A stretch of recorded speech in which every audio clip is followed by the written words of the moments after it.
soccer fields. And, hey, there's a camera guy. Maybe he knows where we are. Hey! Oh, wait, we're filming today? Holy crap! Oh, whoops. Well, we guess we made it to the shoot. Forget the trail map. This is Brian. I'm Tim. This is the Brian and Tim Show. And this is probably one of the better episodes yet, I'm guessing. Enjoy it.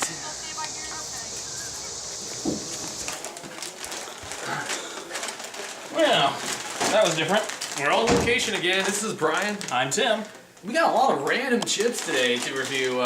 Maybe one, possibly two of the five might be familiar to some of our fans, but likely you've never seen any of these before. Jumping right into things. From the company Hot Potatoes, these are the spicy Bloody Mary potato chips. This sounds like it's going to hurt. Well, yeah, what is a hot potato? There's a bunch of stuff on the back, but these are spirited potato chips. They got a spicy kick of Bloody Mary. Have you ever drank a Bloody Mary before? The alcoholic adult beverage? I've been told I have. I have no memory of it. I've had them. They're not too bad. Okay. They got a red powdery coating. Looks a bit like a barbecue chip, yeah, but less intense. No, they're crunchy. I don't know if that means that they're...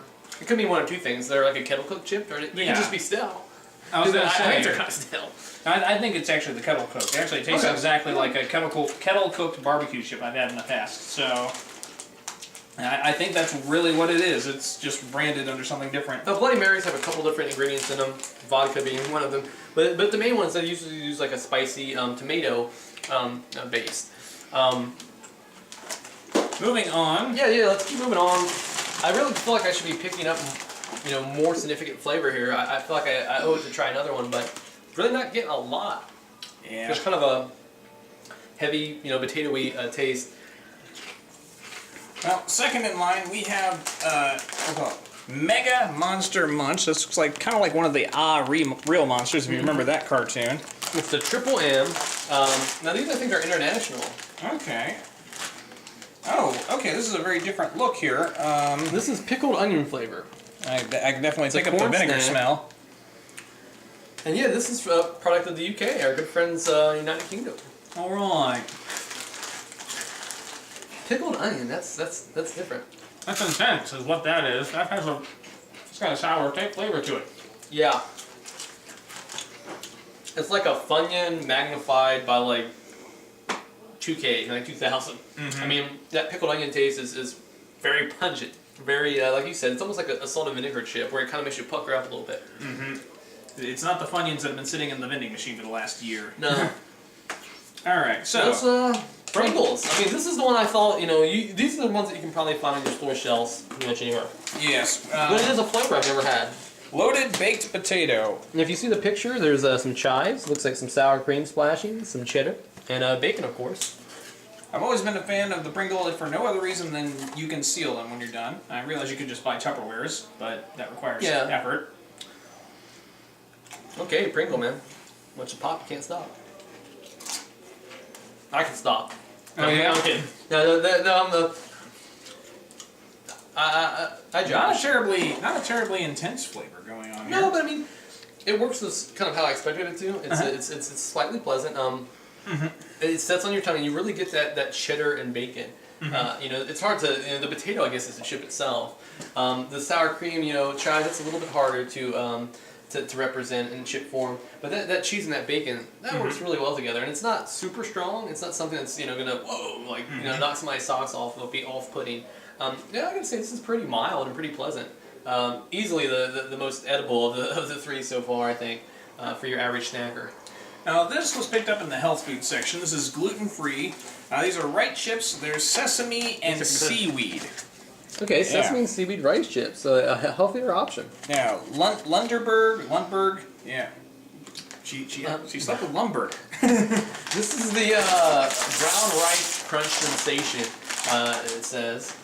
Man, these are an interesting smell we got going here. It almost looks like tortilla chips going on. Yeah. It's a pity that your screen isn't scratch and sniff. Actually, it is. Scratch your YouTube channel. Just don't let. Hopefully, none of your coworkers or family members are around when you're doing that. This I don't know if this is a John Carpenter script or if this is a chip. This is sort of horrifying. I actually really like this, but it doesn't have a flavor like any chip I've ever had before.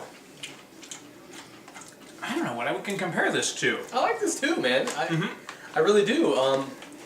It's very different, but it's good. Like this is it's most like a tortilla chip, but it's a little bit thicker.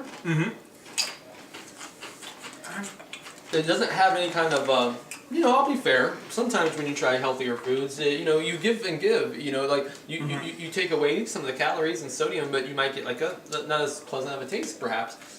There's really no trade-off here. I mean, it tastes good, and allegedly it's pretty good for you.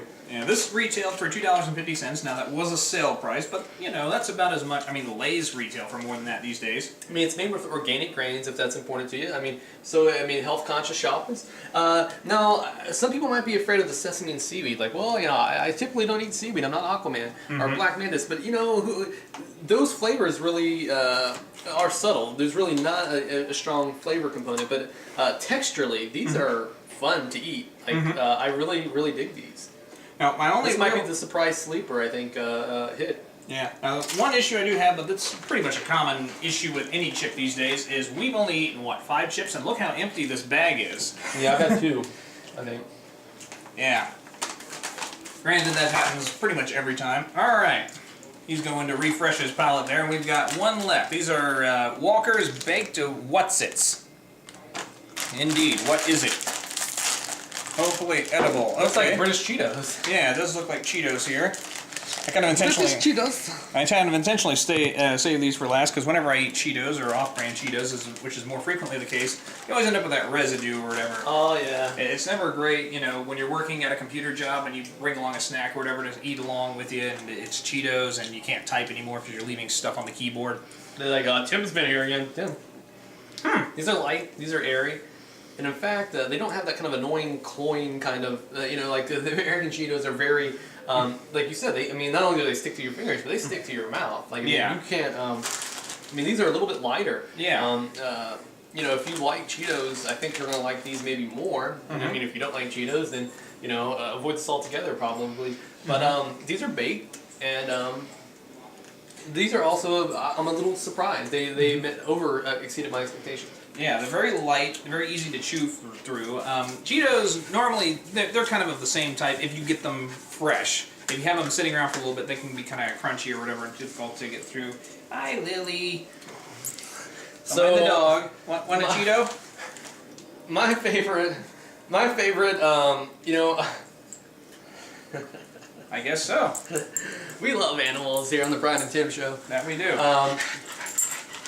The Pringles were really good, but Pringles are usually pretty good. I haven't encountered too many flavors that I don't like, but I gotta say, for me, the surprise pick and the one that I'm gonna recommend that you seek out is Lundberg's Family Farm ice chips. I have to agree. These, again, it's like a really cool, really thick tortilla chip.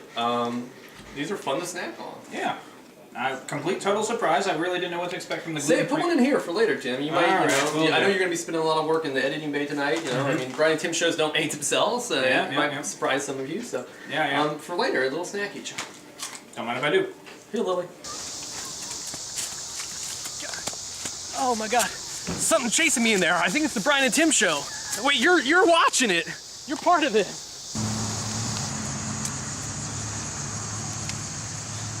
Oh, hey, YouTube. What's up, everybody? It's Brian. I'm here in Trenton, Ohio, getting ready to take a look at a little something.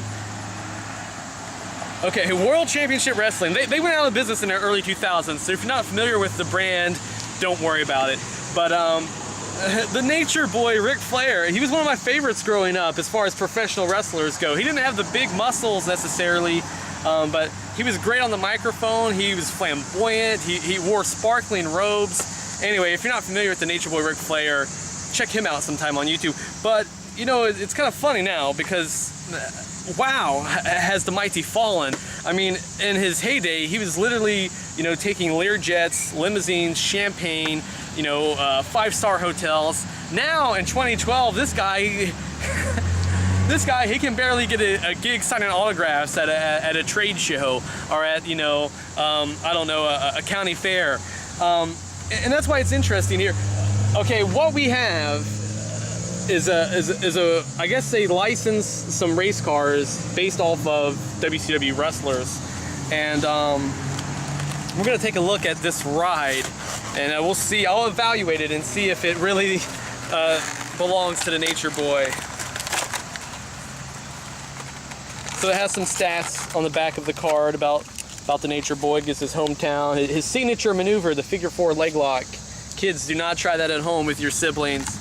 Could incur some doctor visits, possibly. So I'm gonna put the packaging to the side here, and I won't litter in the beautiful town of Trenton. I will throw that away. But wow, look at the paint job on this bad boy. There's a Bash at the Beach emblem. That was one of the names of one of the many failed pay-per-view extravaganzas from WCW. But this car, man, I mean, it's got fins on the back. Now, I'm not a car buff. I couldn't tell you, well, that's a Ford, that's a 1965. You know, I have no idea. But the irony, what's awkward to me about this is Nature Boy doesn't have a ride like this in 2012. This guy his house has been repossessed. This guy literally has been married 8 times, I think. It's somewhere, it's almost in the double digits. All of those divorces, all those settlements, this guy's taxes. I'm sure this guy is so far in the red. I mean, so yeah, if he had a car that looked anything like this, you think he'd be driving it around Charlotte? Nah, this thing would be impounded. The government would be seizing his property. So, Nature Boy, just like your career went off a cliff.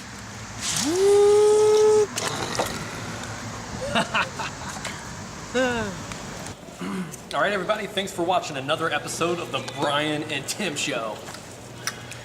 It's Saturday night, we're at the mall. I think they're still open. I mean, nobody's here, but anyway, we're gonna go look for some discount goods, you know, more review fodder for the show. Thanks as always for watching, and have a nice night. Likewise.